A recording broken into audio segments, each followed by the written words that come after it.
Hey guys, welcome back to another clip of Schach-manuel-lernen. Today with the last round of the Davos Summer Chess Festival. I had in the last round the white pieces, and let's see what we did.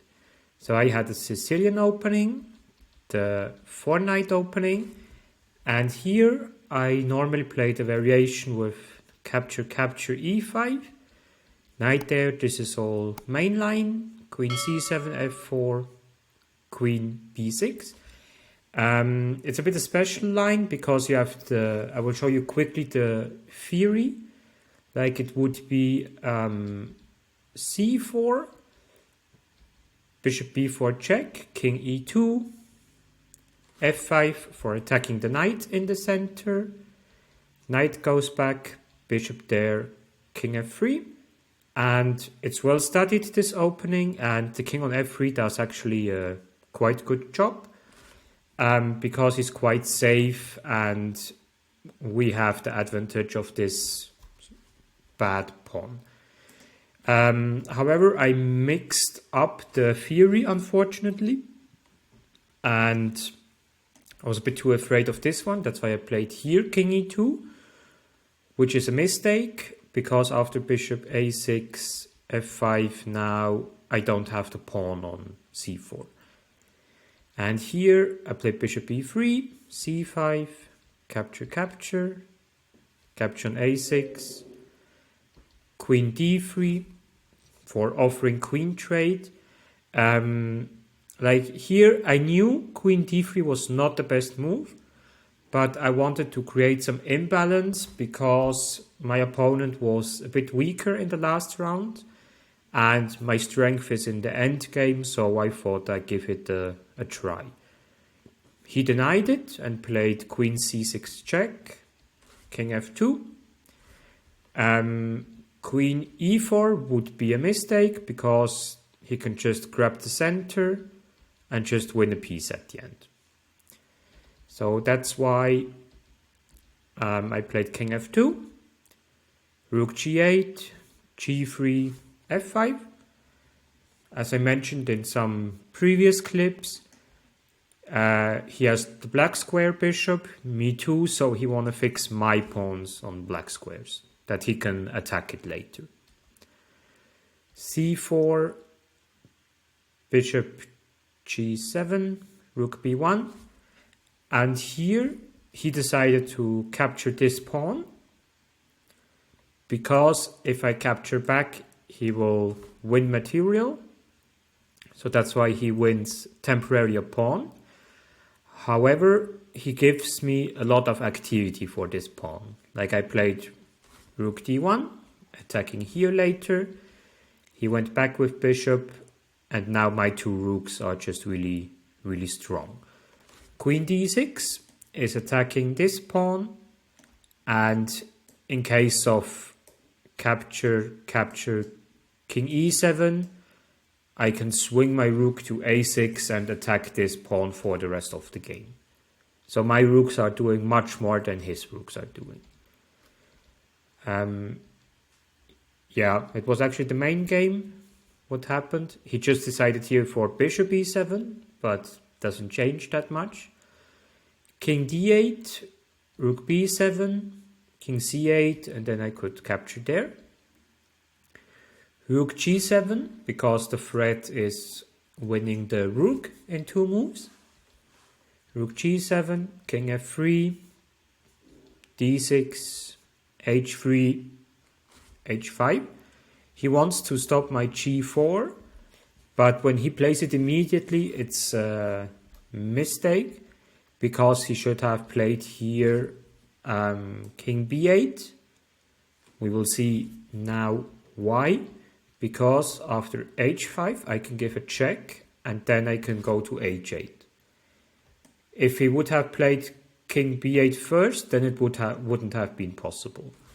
And here in this variation, which is also the game I just winning a pawn, he tries for some counterplay in the center with d5, and I just try to promote my h-pawn.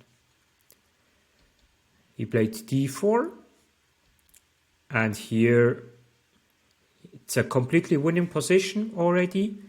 Somehow I miscalculated. I played bishop d2.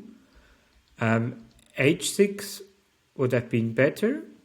It's an intermezzo move because he needs to move his rook. And yeah, after rook f7, I could play bishop d2. We will also see the difference in a couple of seconds because his rook is now not anymore on the g file. So let's say after bishop f6, rook g8, it's completely winning because I would win this pawn. The rook is stuck in here, and I also have in additional the a pawn at the end. I missed this chance. I played first bishop d2, and then he searched for counterplay with bishop h4. And this move I completely underestimated / didn't see. So now I played h5, but now the difference is his rook is active and can infiltrate the position by g3. d3 check. The idea for black is if king d1 would follow, he can give a check. The pawn controls these two squares. So after this, he can just win a piece. That's why I played king f1, rook captured, bishop c3. I want to control this diagonal that the bishop can't go to f6. Queen f3 check, king g1. And here, yeah, he can make a draw with this sequence. However, here it was already with time pressure for both sides, for me less, so by my mistakes is not an excuse, by him it is a bit. He captured on f4, then h7, we just ran with the pawn. Now he played d2, and here you can pause the video to find the winning sequence for white. It's not easy to find, but I still should have found it. The idea is we need to bring this pawn up and stopping this pawn. So rook b8, which happened in the game, is correct. The idea is simply, if he captures, we're giving a queen with check.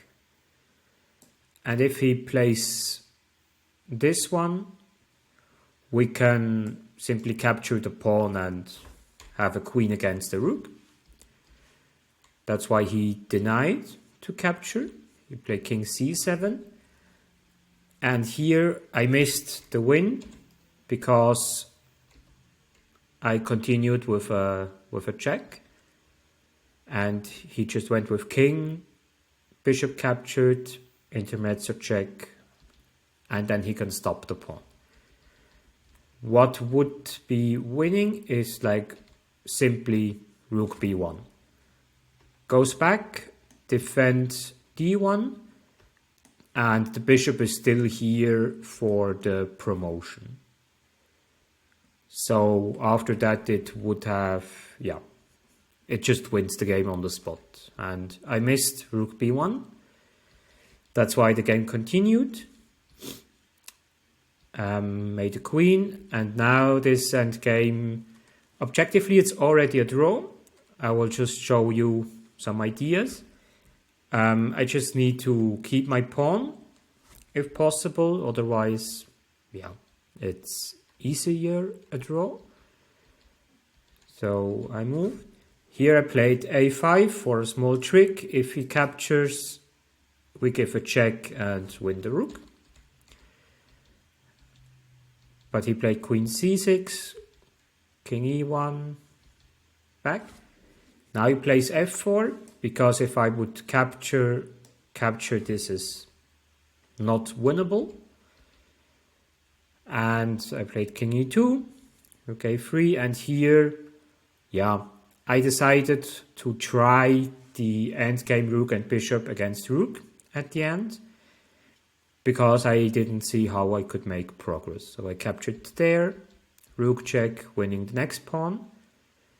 And then I kept a bit playing because I wanted to win his c pawn. So bishop e3, breaking the defense line. Now I won the pawn. However, it's important for you guys to know that it's still a draw.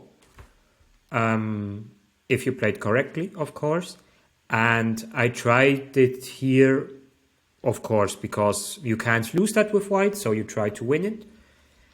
And our goal is to bring the king to the edge of the board, which happened here. But still, it's always a draw. So I just tried it for almost 30 more moves. But as you see, I just couldn't win it. I tried a few traps, but it would explode the length of the clip if I would explain that everything. And the end position was like king f6. Now we can trade off the rooks and it's a draw at the end. So the missing point was here that I didn't find rook b1. It would just have, win the game on the spot. And with this, disappointing draw, I scored 3.5 points. Like we see it here. Here's my draw.